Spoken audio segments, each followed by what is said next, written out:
Here we're going to use osmotic pressure measurement to determine the molecular weight of a protein. So information is given on how much protein is dissolved in the green liquid that's contained in a flask that will allow water to permeate but not the protein. And then at equilibrium, the water level in the flask is higher than the surrounding level of pure water, and this is due to osmotic pressure.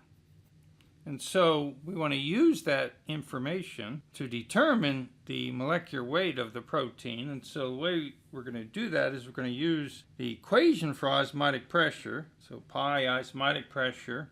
V is the molar volume of the liquid, which in this case is essentially water. So we're going to use water. X is the mole fraction of the protein. And then the gas constant and absolute temperature. And so the temperature is given, gas constant we can look up. We can certainly look up the molar volume of water. What we want to do is determine the osmotic pressure and the mole fraction. So let's look first at osmotic pressure. Well, just hydrostatic pressure, so rho GH, density, acceleration of gravity, and height of the liquid. And so density for water, and I'm going to use units of kilograms per cubic meter. So that's density of pure water. The acceleration of gravity, 9.8 meters per second squared. And then the height, 0.009 meters. So make units consistent. So when I calculate this, the osmotic pressure, first let's look at the units, just carrying through the units, and then I'll simplify. Well, these units correspond to 88.2 newtons per square meter. And a newton per square meter is a pascal, so this is 88.2 pascals. So now I want the mole fraction of the protein. Well, just from definition, it's the moles of protein, which we don't know, over the total moles, so moles of protein plus moles of water. Well, this is 2.5 grams of protein. It's a high molecular weight species. So to a pretty good approximation, we can check this when we're finished, we're going to assume this is small relative to the number of moles of water. And so number of moles of protein would be the mass of the protein, which indeed we know. Molecular weight of the protein, this is what we're trying to determine.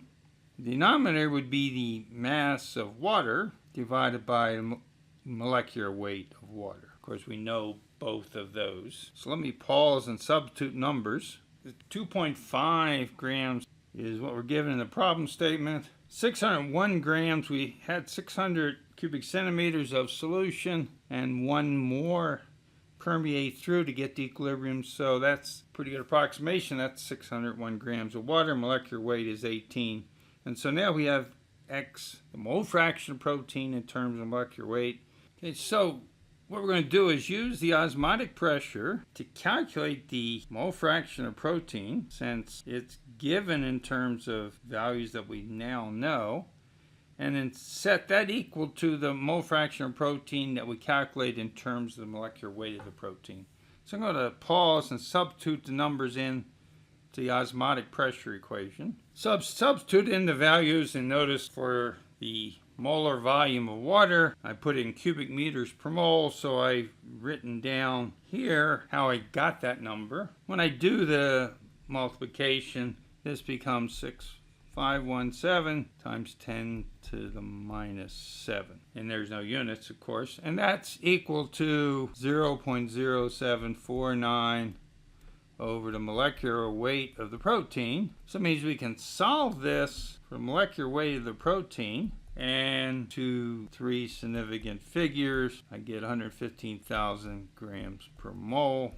As you can see, the mole fraction of the protein is really very, very low, and so the number of moles of protein is very low. So our assumption here that we can ignore it was really an excellent assumption.